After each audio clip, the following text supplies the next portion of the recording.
Hola, ¿cómo están? Bueno, hoy vamos a dar otro texto de la unidad 2, que es el texto de Coiré, del libro Estudios de Historia del Pensamiento Científico. De este libro vamos a tomar 2 capítulos. El primero es Aristotelismo y Platonismo en la filosofía de la Edad Media. Y el segundo es Galileo y la Revolución Científica del siglo XVII. Que ahí me di cuenta que hay un error en el programa, porque en el programa dice la Revolución Científica del siglo XVII. Bueno, antes de eso el capítulo dice Galileo y la Revolución Científica del siglo XVII. Bueno, ustedes se preguntarán por qué Coiré, ¿no? Digo, venimos trabajando con Lacan hasta el momento. Hemos situado muchas cuestiones en Lacan, como es la diferencia entre los registros, la diferencia entre el yo y el sujeto, la diferencia entre el lenguaje y la palabra, ¿qué otras cuestiones? Bueno, cuestiones que pertenecen al registro imaginario o al registro simbólico, ¿no? En esta diferenciación. Y ahora aparece Coiré. Bueno, Coiré va a ser el autor que nos va a introducir en lo que tiene que ver con la ciencia. Si ustedes se acuerdan, yo a principio de año, cuando presenté la materia, les comentaba que a lo largo del año vamos a mantener esta tensión entre el psicoanálisis y la ciencia, ¿no? Esta relación de permanente tensión, y va a ser Coiré quien va a permitirnos poder ir pensando en clave de ciencia. Bueno, justamente cuando hablamos de ciencia, ¿no? En esa relación entre el psicoanálisis y la ciencia, siempre nos referimos a la ciencia moderna. En ese sentido, Coiré va a hacer una distinción entre lo que él considera episteme antigua y ciencia moderna. Ya el hecho de pensar en dos términos diferentes nos da la pauta de que son cosas distintas, ¿no? Y lo que hace esa diferencia es la revolución científica del siglo XVII. ¿Esto qué quiere decir? Que lo que es anterior a la revolución científica del siglo XVII lo vamos a denominar episteme antigua, por más que el término antiguo tal vez nos sitúe en la antigüedad. No, digo, esto de episteme antigua también va a abarcar lo que fue la Edad Media, ¿no? Lo que fue la época medieval. Entonces, dijimos, episteme antigua, todo lo anterior a la revolución científica del siglo XVII, y ciencia moderna en lo que es posterior a la revolución científica del siglo XVII. Bueno, a ver, si ustedes recuerdan la clase Saber, Verdad y Opinión del seminario 2 de Lacan, que ya fue dada en el teórico, en esa clase, esa clase está muy relacionada con este tema, ténganla en mente todo el tiempo. En esa clase Lacan define lo que es el episteme y dice que es un saber ligado por una coherencia formal, ¿no? Así que ya sabemos que episteme es en términos de saber, que tiene una coherencia determinada, ¿no? Él dice una coherencia formal. A partir de ahí es que podemos pensar ese episteme diferenciado de la ciencia, que bueno, hoy vamos a ver bien de qué hablamos cuando hablamos de ciencia moderna. Bueno, el primer capítulo que nos convoca es Aristotelismo y Platonismo en la Edad Media. Esto, en este capítulo, lo que Coiré quiere decir es que si bien el platonismo y el aristotelismo son propios de la antigüedad, ¿no? de la Grecia antigua, fueron, digamos, tomados también a la Edad Media, pero en clave de religión. Ustedes bien sabrán que la Edad Media es un periodo que se caracteriza por una fuerte influencia religiosa, ¿no? De todas las religiones, desde el cristianismo, el judaísmo, el islamismo, y lo que tiene que ver con la transmisión del conocimiento, incluso en términos educativos, va a seguir regida por estas cuestiones, que pudieron plantear estos pensadores en la antigüedad, pero va a ser transformada en términos religiosos. De hecho, vamos a poder situar en lo que tiene que ver con el cristianismo a un pensador que va a corresponder a cada uno de estos autores. Vamos a ubicar a Santo Tomás como quien va a impartir esa enseñanza de Aristóteles, y a San Agustín como quien va a transmitir esa enseñanza de Platón, ¿no? Entonces, para Platón, San Agustín, para Aristóteles, Santo Tomás. Incluso, ¿no? Pensando en esto del lugar de la religión, el lugar de Dios a la Edad Media, con lo que empieza su capítulo Coiré, diciendo que en la antigüedad era posible hacerse la pregunta de cuántos dioses había, ¿no? Esta posibilidad de pensar en términos de politeístas. Lo que va a decir Coiré es que en la Edad Media se vuelve imposible hacerse esa pregunta, ya que esa respuesta está dada, hay un Dios, y lo que tratan de hacer a la Edad Media es poder responder por la existencia de ese Dios. Es decir, si bien ya se sabe que hay un Dios y ese Dios es único, ¿no? Es un monoteísmo, digamos, a lo que van a apuntar es a poder dar cuenta de esa existencia, ¿no? Entonces, es por eso que van a tener que hacer ciertas modificaciones a lo que fueron Platón y Aristóteles propiamente dichos. Por eso incluso podemos llegar a escuchar que se habla de un neoplatonismo, un neoaristotelismo, ¿no? Bueno. Respecto a eso, es que lo que dice Coiré acá también es cómo fue la transmisión de esos dos pensadores. Lo que él va a decir es que estuvo en juego una cuestión de traducción, porque no fue fácil el acceso de estos textos. Entonces, primero los primeros años de la Edad Media se tiene un acceso a lo que fue Platón, y a partir del siglo XII se puede acceder a lo que fue Aristóteles, pero lo que dice es que esta enseñanza de Aristóteles fue muy cautivante, porque lo que va a decir, tomo esa cita porque me parece muy, muy clara, ¿no? Si la quieren ir a situar, está en la página 21 de este capítulo, y dice: la obra de Aristóteles forma una verdadera enciclopedia del saber humano. Excepto medicina y matemáticas, encontramos en ella de todo: lógica, física, astronomía, metafísica, ciencias naturales, psicología, ética, política. Bueno, esto ya es un punto interesante, ¿no? Esto cautivante que tuvo la enseñanza de Aristóteles cuando se pudo transmitir, cuando fue posible de ser traducida, y digamos, tuvo una extensión tal que llegó mucho a las escuelas. Dice también Coiré por el modo de escritura, que Aristóteles tiene escritos, a diferencia de Platón, que Platón tiene diálogos, ¿no? Si habrán tenido posibilidad de encontrarse con el diálogo del Menón, que es el que trabaja Lacan en Saber, Verdad y Opinión, o a lo largo de la carrera, si ya habrán podido leer algún otro diálogo de Platón, se habrán dado cuenta que esa estructura de diálogo es diferente a la del escrito, ¿no? Entonces lo que dice Coiré acá también es eso, ¿no? Que a veces la transmisión por medio del diálogo era un poco más dificultosa, y que los escritos de Aristóteles fueron más atrapantes, más convocantes. Bueno, pero lo que les quería marcar de esta cita en particular era esto, ¿no? De que era una verdadera enciclopedia del saber humano, que tenía de todos los ámbitos del saber, excepto medicina y matemáticas. Reparemos en esto, ¿no? Excepto matemáticas. Lo dejamos ahí, porque ahora después le vamos a dar una vuelta. Bueno, y entonces en este capítulo lo que va a hacer Coiré es puntualizar algunas cuestiones sobre Aristóteles y Platón que nos van a venir muy bien para repensarlas en función del próximo capítulo.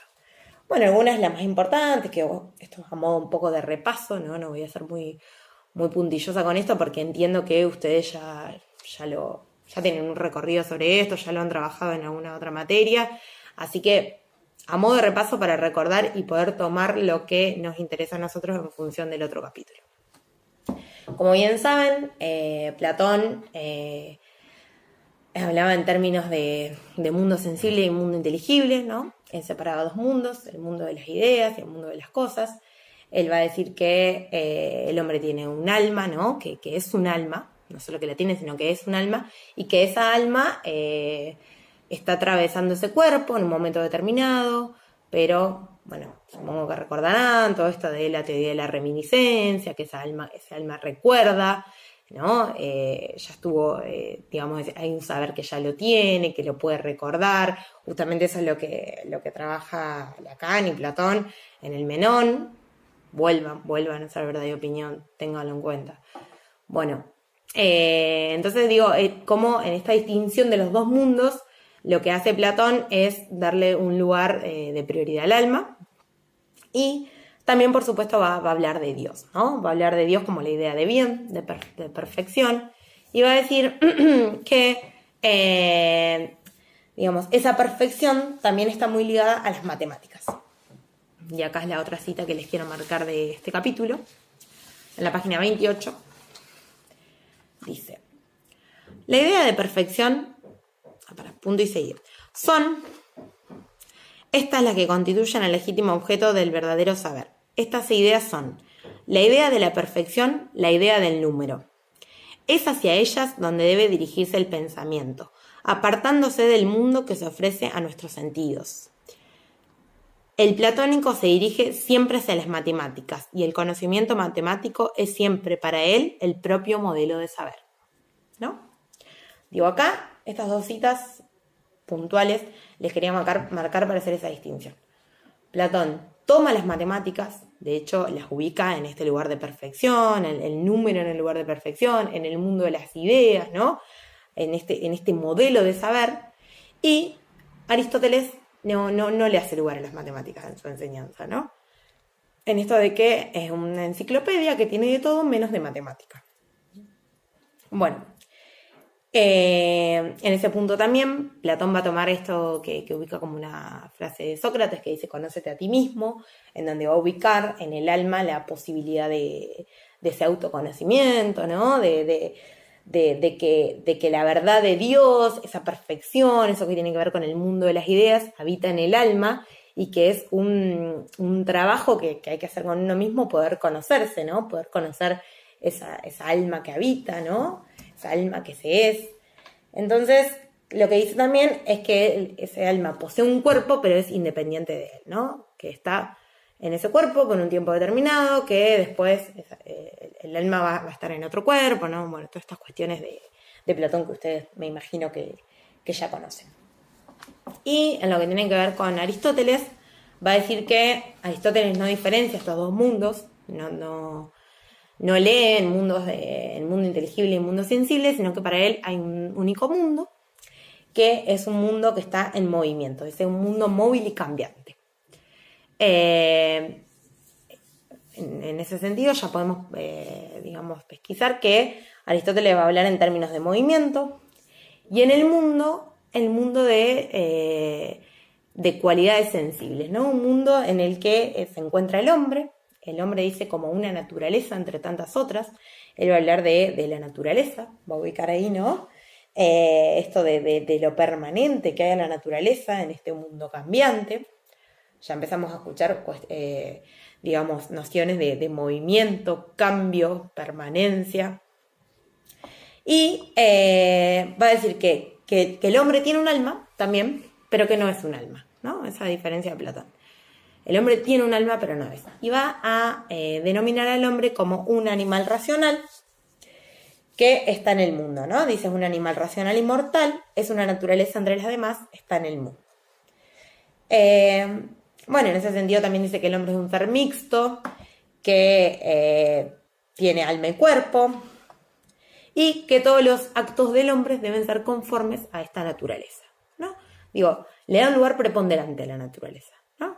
A ver, eso me parece que es algo a distinguir entre Platón y Aristóteles, como Platón ubica tal vez cierta preponderancia en el mundo de las ideas, en el mundo inteligible, en donde se puede acceder a la idea de Dios, de bien, de perfección, del número, de las matemáticas, y Aristóteles va a ubicar este lugar preponderante en la naturaleza, ¿no? En el mundo, en donde se sitúa el hombre.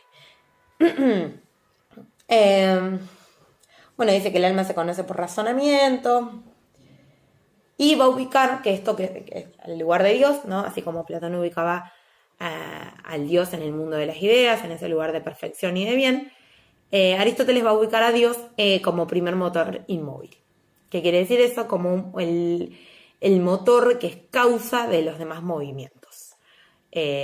Dice también que lo puede ubicar como causa, como fin último, ¿no? Como el causante de esos movimientos en términos de primer motor inmóvil, o como el fin al que se dirigen esos movimientos. No nos olvidemos que esto está muy, muy mechado por estas cuestiones religiosas de la Edad Media, ¿no? Esto es lo que es la lectura que hicieron de Platón y Aristóteles en la Edad Media, y sobre todo lo que dice Coiré acá es que Santo Tomás va a hacer del dios de Aristóteles un dios creador, ¿no? Y en ese sentido de dios creador como primer motor inmóvil, quien inicia ese movimiento de los cuerpos, ¿no? Que están en constante movimiento, de los hombres en la naturaleza, ¿no? Y todas estas cuestiones. Bueno, eso a modo de resumen de este capítulo, Aristotelismo y Platonismo, que bueno, ya ustedes se van a encontrar con la lectura, como les digo, en algún punto es bastante repaso, cuestiones que ustedes ya saben, pero leanlos en clave de esta cuestión religiosa de la Edad Media, cómo se puede pensar la idea de Dios en todas esas situaciones, y no pierdan de vista este punto de la matemática, ¿no? Matemática sí en Platón, matemática no en Aristóteles, ¿no? Bueno, con esto ya podemos pasar al próximo capítulo, Galileo y la Revolución Científica del siglo XVII. En el medio, les comento, ¿no? Se habrán dado cuenta por el número de página, en el medio de este libro hay otros capítulos, pero no, justamente en nuestra lectura nos interesa repensar cómo a partir del siglo XVII, de la modernidad, se volvieron a tomar cuestiones que tienen que ver con Platón y Aristóteles. Como bien dijimos, este aristotelismo fue cautivante en la Edad Media, a partir del siglo XII, con lo cual llegamos al siglo XVII, ¿no? A lo que fue la Revolución Científica, con un aristotelismo extendido, ¿no? En todos los lugares, en las escuelas, universidades, se enseñaba Aristóteles. O mejor dicho, un Aristóteles medieval. Entonces, ¿con qué contamos? ¿Con qué nociones contamos? Con la de naturaleza, con la de movimiento y con la de esta experiencia sensible, ¿no? Esta posibilidad de capturar la naturaleza mediante la experiencia sensible. ¿Esto qué quiere decir? Que toda experiencia antecedía a la teoría.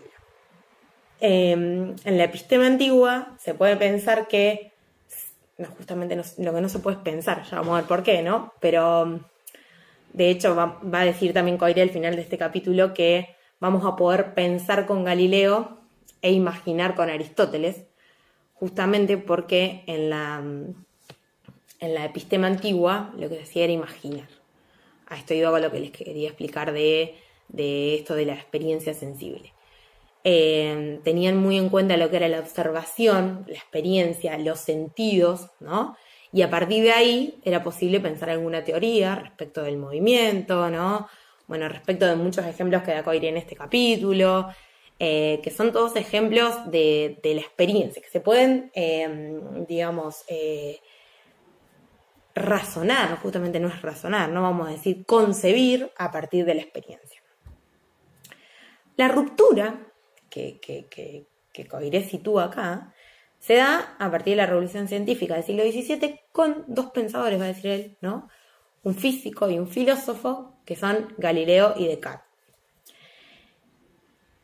Acá lo que marca Coiré también es que esta revolución no se dio de un día para el otro, sino que significó un largo esfuerzo de pensamiento, y en ese largo esfuerzo de pensamiento va a situar a otros pensadores que fueron predecesores, digamos, le precedieron a Aristóteles y a Descartes, y que fueron necesarios para que esta episteme pueda ir tomando forma de ciencia moderna, ¿no? Para que se dé ese cambio de pensamiento, y sobre todo lo que dice Coiré, pensar en una nueva filosofía. Lo que sitúa acá Coiré es que para nosotros que somos modernos, tal vez es una obviedad, una evidencia pensar ciertas cosas, porque ya manejamos ciertos términos, ciertos conceptos, pero que en ese momento fueron una novedad, y sobre todo esta ruptura, fueron una revolución. Y que fue necesario poder pensar, razonar de otra manera para, estos experimentos, estos descubrimientos, ¿no? Y estas nuevas formas de pensamiento. Y dice que para eso se necesitó de una nueva filosofía. Bueno, lo que va a situar acá Coiré es también, dice que para esta nueva filosofía, no para esta nueva forma de pensar, fue necesario abandonar algunas nociones e incorporar algunas nuevas. Bueno, lo más importante acá es que se abandona la vieja noción medieval del cosmos y se reemplaza por la nueva noción moderna de universo. Acá si quieren podemos leer un poco esta cita para que vayan siguiendo el texto, de la página 181, que dice: implica sobre todo el abandono de la concepción clásica y medieval del cosmos, unidad cerrada de un todo cualitativamente determinado y jerárquicamente ordenado, en el que las partes diferentes que lo componen, a saber, el cielo y la tierra, están sujetas a leyes diferentes. Y sustitución por la de universo, es decir, por un conjunto abierto e indefinidamente extendido de ser, unido por la identidad de las leyes fundamentales que lo gobiernan. Él determina la fusión de la física celeste con la física terrestre, que permite a esta última utilizar y aplicar a sus problemas los problemas matemáticos hipotéticos deductivos. Bueno, ahí ya también Coiré nos da la pauta, ¿no?, de que estas dos concepciones distintas, las del cosmos y universo, tienen características distintas. Por un lado, el cosmos se caracteriza por ser cerrado, ¿no?, un todo ordenado, cualitativamente determinado, y el universo por ser abierto, infinito, ¿no?, siendo que el cosmos es finito, y sobre todo lo que va a ubicar acá es esta diferencia de la legalidad de las leyes. Va a decir que en el cosmos eran diferentes las leyes de lo celeste y las leyes de lo terrestre, y en esta idea de universo dice que se fusionan, ¿no? Dice que hay una fusión de estos dos tipos de leyes, de la física celeste y de la física terrestre, ¿no? Y ya va a introducirnos esta idea de la posibilidad de pensar matemáticamente, los métodos matemáticos hipotéticos deductivos. ¿Qué quiere decir esto que ya nos adelanta acá Coiré? Que con la revolución científica del siglo XVII es posible empezar a pensar en términos matemáticos. Por eso yo le decía esto de pensar con Galileo, imaginar con Aristóteles. Dijimos que en la episteme antigua todo tenía que ver con los sentidos, con las cualidades sensibles, con lo que se puede comprobar por medio de los sentidos, ¿no?, con lo que se puede observar. Y en la ciencia moderna va a tener que ver con la posibilidad de matematizar todo eso. Acá Galileo va a decir que, si quieren vamos a buscarlo ya, esto es un adelantado, pero en las últimas páginas, dice: el libro de la naturaleza está escrito en caracteres geométricos. ¿Qué quiere decir eso? Lo que va a hacer Galileo justamente es ubicar a la teoría anterior a la experiencia, e incluso sin la necesidad de recurrir a la experiencia para confirmar esa teoría, ¿no? Como yo les decía, los aristotélicos necesitaban de la experiencia, necesitaban de la comprobación sensible para poder dar cuenta de algo. Galileo va a decir que no, que ni siquiera necesita ir a comprobarlo mediante la experiencia, que incluso hay muchas cosas que no se van a poder comprobar mediante la experiencia y matemáticamente él las puede aseverar. Entonces dice que el libro de la naturaleza está escrito en caracteres geométricos. Va a ubicar ahí a la geometría como una rama de la matemática en la cual se puede leer ese libro de la naturaleza, ¿no? ¿Qué quiere decir esto? Le va a dar un lenguaje a esa naturaleza que antes estaba regida por imágenes, ¿no? Piensen, no, en esto que estoy diciendo, tengan en cuenta esta distinción de los registros de la que venimos hablando, ¿no? El registro imaginario y el registro simbólico. Cómo esa naturaleza que estaba regida por imágenes y captación sensible y cualidades sensibles que tienen que ver con los sentidos, ahora va a estar regida por un lenguaje matemático, ¿no? O sea, antes era imaginario, ahora es simbólico. Esto igual voy a dar la próxima clase voy a hacer una especie de integración entre todas estas cuestiones donde voy a puntualizar bien esta distinción de los registros respecto a esto. Y si quieren también lo profundizamos un poco en consulta. Pero no me quiero ir de esto del texto, ¿no? Bueno, entonces lo que va a continuar diciendo acá Coiré es, va a hablar de la ley de inercia. Bueno, acá empieza a hablar mucho de de lo que han sido muchas leyes, cómo se pensaron, habla del movimiento, habla del estado de movimiento, del estado de reposo, cómo lo pensaron los modernos a diferencia de los antiguos, ¿no? De la epistema antigua. Y lo que va a terminar diciendo, nombra a estos pensadores que yo les decía que precedieron a Galileo en las cuestiones físicas, que fueron Copérnico, Giordano Bruno, Kepler, y que también, por ejemplo, con Copérnico va a decir cómo él fue quien tomó cuestiones de la mecánica celeste para aplicarlas a la mecánica terrestre, ¿no? Va a decir que, piensen también en esto, le vamos a dar la otra vuelta, pero no pierdan de vista de por qué no hablan los planetas, ¿no? Lo que dijimos en introducción era en otro. Cómo hay algo ahí de lo celeste que de lo cual se sirve Copérnico para dar explicación de cuestiones terrestres. Y pensemos esto de que se fusionan las dos físicas, ¿no? Como que en ese sentido las leyes de la celestes se aplican a las leyes de lo terrestre a partir de la ciencia moderna y no así como era anteriormente en la epistema antigua. Y después de ir comentando todo esto, lo que va a decir Coiré, ya casi al final del capítulo, es cómo en un punto Galileo no ignora, si quieren ir a buscar la cita, página 193, dice: Galileo no ignora la enorme dificultad de su empresa. Sabe muy bien que se encuentra frente a enemigos poderosos: la autoridad, la tradición y el peor de todos, el sentido común. Y ahí dice que es inútil dar pruebas ante espíritus incapaces. ¿Qué quiere decir con esto, no? Sobre todo lo del sentido común, lo que situaba recién. Que en la epistema antigua, en este aristotelismo, se contaba con un sentido común. En esto de ir a comprobarlo vía experiencia sensible. Y, como dice esto de los espíritus incapaces, es imposible poder hacerlos razonar si estas personas con las que Galileo se vinculaba no estaban dispuestos a poder razonar en otros términos, ¿no? Entonces, no perdamos de vista. Imaginar con Aristóteles, pensar con Galileo, ¿no? Digo, cómo el paso del imaginar al pensar no fue tan fácil, no fue posible. En ese sentido es que Coiré ubica esto como una revolución y como una ruptura, porque significó un cambio de una filosofía, pasar del imaginar al pensar. No es algo menor. Tal vez hoy nos parezca, como decía, una obviedad, porque ya somos modernos, ya podemos razonar de esa manera. Pero también en algún punto somos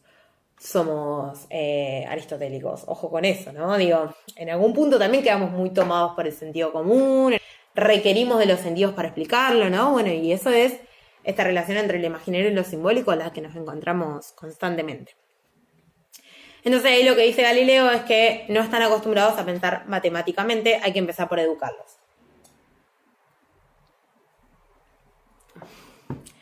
Y ahí abajo está lo que les decía yo: pensar con Galileo o imaginar con el sentido común. Yo le decía imaginar con Aristóteles, pero es casi lo mismo. Esto de que Aristóteles se caracterizaba por tomar esto del sentido común. Así que concluye diciendo que la buena física se hace a priori, la teoría precede al hecho y que la experiencia es inútil porque antes de toda experiencia poseemos ya el conocimiento. Y acá viene lo importante en relación a el otro capítulo, Aristotelismo y Platonismo de la Edad Media, que lo que va a decir Coiré acá es que con Galileo lo que se produce es un triunfo de Platón sobre Aristóteles. Dice que hay una vuelta a Platón en el sentido de que, esto que les leía recién, repito, la experiencia es inútil porque antes de toda experiencia poseemos ya el conocimiento que buscamos. Y al final de ese párrafo dice: las encontramos y descubrimos no en la naturaleza, sino en nosotros mismos, en nuestra inteligencia, en nuestra memoria, como Platón nos los ha enseñado otras veces. Entonces, esto de poseer el conocimiento ya en nosotros mismos es volver a pensar en términos de platonismo, en tanto esto de conócete a ti mismo, ¿no? Esto de la reminiscencia, de que ese conocimiento ya está en el alma, ¿no? De que tenemos que ser nosotros quienes podamos encontrarnos con ese conocimiento, pero que ya lo tenemos, ¿no? No está en la naturaleza, está en nosotros mismos. Y es ahí que, bueno, va a decir esto que les comentaba, de que el libro de la naturaleza está escrito en caracteres geométricos. Y, a ver si hay alguna otra cuestión por acá.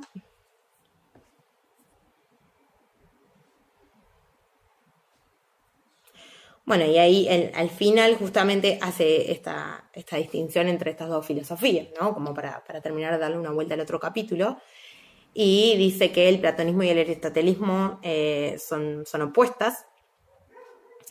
Y va a decir que si se afirma que la física puede y debe basarse directamente en la experiencia y la percepción sensible, se es aristotélico.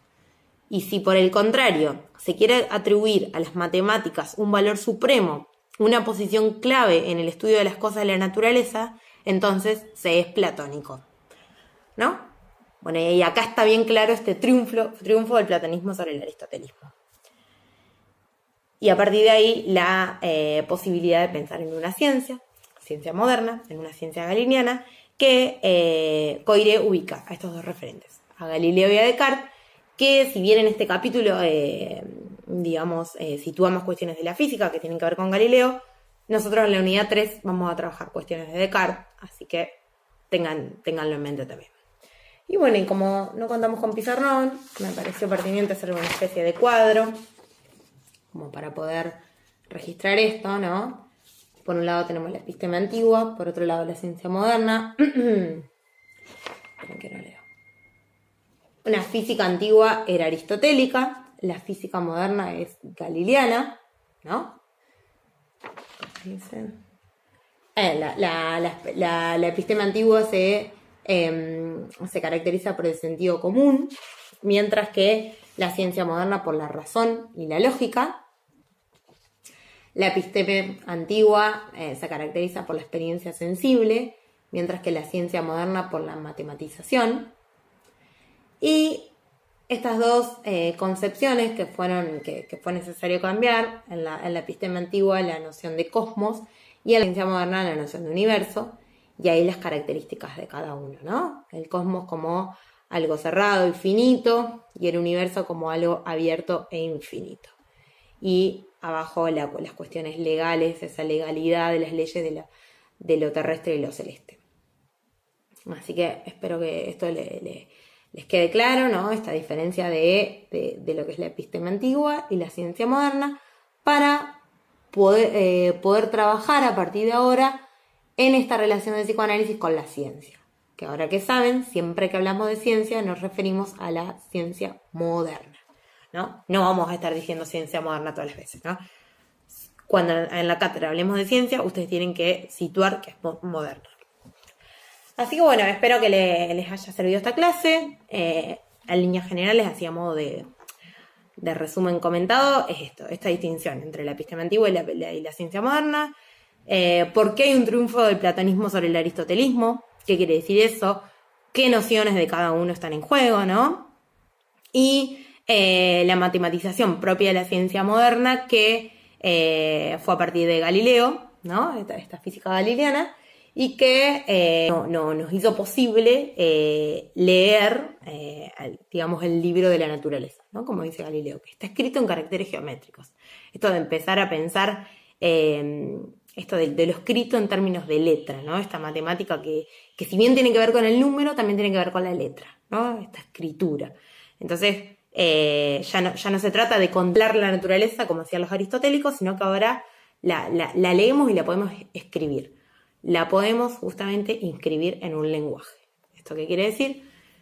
Les adelanto la próxima vez que el aristotelismo pensaba en términos imaginarios, y a partir de Galileo podemos situar algunas cuestiones simbólicas en esto de poder inscribirlos en un lenguaje. Así que bueno, los veo el miércoles en la consulta, y la próxima clase iré haciendo una especie de integración de estos temas.